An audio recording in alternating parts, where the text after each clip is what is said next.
السلام علیکم۔ محبت اور نکاح اللہ تعالیٰ فرماتے ہیں، اور اس کی نشانیوں میں سے یہ کہ اس نے تمہارے لیے تمہیں میں سے جوڑے پیدا کیے تاکہ تم ان کے پاس سکون حاصل کرو، اور تمہارے درمیان محبت اور رحمت رکھ دی۔ اس آیت سے معلوم ہوتا ہے کہ میاں بیوی کے درمیان محبت اور رحمت اللہ تعالیٰ کی نعمت ہے۔ پسند کی شادی۔ حضرت مغیرہ بن شعبہ نے ایک عورت سے نکاح کا ارادہ کیا تو رسول صلی اللہ علیہ وآلہ وسلم نے فرمایا کہ اسے دیکھ لو، کیونکہ اس نے تم دونوں کے درمیان محبت پیدا ہونے کا زیادہ امکان ہے۔ اس سے معلوم ہوتا ہے کہ نکاح سے پہلے مناسب طریقے سے کسی کو پسند کرنا اور نکاح کی رغبت رکھنا جائز ہے۔ محبت کی حدود۔ اسلام ناجائز تعلقات، خلوت، فحش گفتگو اور ایسے میل جول کی اجازت نہیں دیتا جو گناہ کی طرف لے جائیں۔ اللہ تعالیٰ فرماتے ہیں، زنا کے قریب بھی نہ جاؤ، بے شک یہ بے حیائی اور بہت برا راستہ ہے۔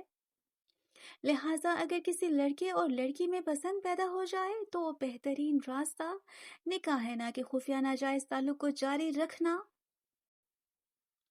والدین کی رضا مندی۔ نکاح میں لڑکی اور لڑکے کی رضا مندی بھی بہت اہم ہے۔ رسول صلی اللہ علیہ وآلہ وسلم نے فرمایا، بیوہ کا نکاح اس کی اجازت کے بغیر نہ کیا جائے، نہ کنواری کا نکاح بھی اس کی اجازت کے بغیر نہ کیا جائے۔ اگر دو مسلمان ایک دوسرے کو پسند کرتے ہیں اور دین، اخلاق، کردار اچھا ہے تو وہ اپنے تعلق کو حلال راستے پر لاتے ہوئے نکاح کریں۔ محبت کو گناہ کا ذریعہ بنانے کے بجائے نکاح کے ذریعے حلال اور پاک رشتہ بنانا اسلام کی تعلیمات کے زیادہ قریب ہیں۔ اسلام میں ایک سے زیادہ بیویوں کے بارے میں قرآن و حدیث کی واضح تعلیم موجود ہے۔ اللہ تعالیٰ فرماتے ہیں، بس عورتوں میں سے جو تمہیں پسند ہو ان سے نکاح کرو، دو دو، تین تین، چار چار۔ اگر تمہیں اندیشہ ہو کہ انصاف نہیں کر سکو گے تو ایک ہی سے نکاح کرو۔ اس آیت سے معلوم ہوتا ہے کہ مسلمان مرد کے لیے بیک وقت زیادہ سے زیادہ 4 بیویاں رکھنے کی اجازت ہے، لیکن بنیادی شرط عدل و انصاف ہے۔ انصاف کی سخت تاکید۔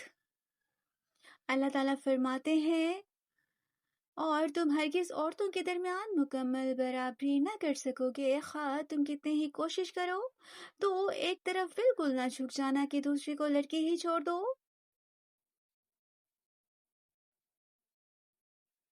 یعنی دل کی محبت میں مکمل برابری انسان کے اختیار میں تو نہیں، لیکن عملی حقوق اور معاملات میں نا انصافی سے بچنا بہت ضروری ہے۔ حدیث مبارک۔ حضرت عبداللہ بن عمر سے روایت ہے کہ غیلان سکی اسلام لائے جبکہ ان کی 10 بیویاں تھیں۔ نبی صلی اللہ علیہ وآلہ وسلم نے ان سے فرمایا، ان میں سے 4 کو اختیار کر لو، باقی کو چھوڑ دو۔